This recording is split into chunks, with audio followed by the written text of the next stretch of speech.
Let's take another glance at our ag market action here on a Tuesday. I'm Marlin Bohling. Let's start with the corn. And our quotes are provided by Bar Chart. Well, we have had the corn bouncing around on both sides of unchanged here today. We started out firmer, sold off. Now we're back higher. Again, December corn at 667.5. That would be up 1 3/4. So if you don't like the market action, just stick around a few moments. It may change. Okay, let's take a look at soybeans. Right now, November, they are still in the tank. They're down 24 3/4 cents. 13.95 3/4 is our last trade. That would be a penny and a half from our low of the day and well off of our overnight high of 14.23. So a big sell-off in the soybean trade today. And if you take a look at our wheat market action, we'll begin in Chicago as per usual. We have December now 4 1/4 higher. Last trade 8.15 1/4. It's just kind of floating around in that area here all morning. On Kansas City wheat, December now up 7.5 at 8.85 1/4. That would put us within 9 cents of our high from last night.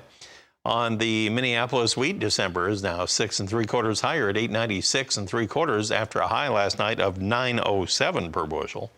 And we have the cotton market showing December 51 points higher at 103.72.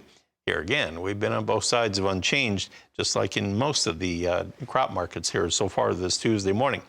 Well, Ben Hushon is on the line, and he is with the mill in Whitehall, Maryland. He joins us each week at this time to talk about conditions. And just a moment ago, in fact, if we could bring that radar shot back up, I noticed Tim Ross was talking about your part of the country there, Ben. It looks like something has just gone through your area there. I know you had been talking about how you were concerned about dry conditions. If I had to venture a guess, I would say that has come to an end temporarily. Good morning, Marlin. Boy, it sure has. I spent a little bit of time Sunday and Monday grabbing some pictures showing how out in the middle of cornfields, corn was drying up on some of the knolls and just showing all the drought stress. Well, I deleted them this morning because sometime yesterday afternoon, rain began, nice gentle rain all night long.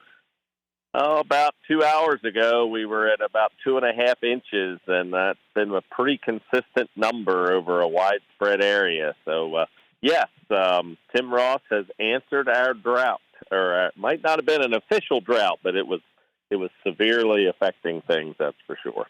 So what does that mean for the crops that the farmers have out in the field right there? Is this a good thing or a bad thing? Sometimes when you get to the harvest time frame there, that's not necessarily what you want. That's a good point. I know the previous 2 weeks we had seen an accelerated dry down on some corn, or die down, as some folks were saying. Certainly, double crop soybeans are very thankful to get this rain. Even full season, there was a little bit of full season color starting to change on those, but it'll certainly help fill some pods out a little bit bigger soybean. Not sure it's going to have any positive effect on the corn crop, but it certainly ends the negative that we were headed into in some of those cases. And obviously, as I've talked before, this area pretty strong in grass hay. Grass hay is a nice cash crop with all of our horses in this general area. Ben, if you could you take a second and hopefully you can share with our audience what you were just telling me during the break right before we came on live here. You said you had taken a quick road trip, I believe, up into the Keystone State, and you were kind of surprised at what you had found up there. Could you share that for a second?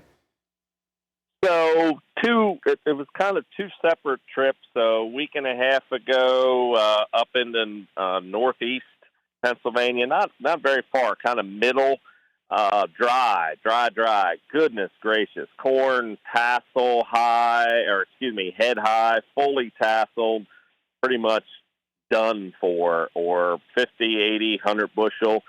So then this time last week, I went up into the northwest side of Pennsylvania, and kind of similar. So we'll talk about an hour north of Pittsburgh, up in the Tionesta Forest County, some of that geography.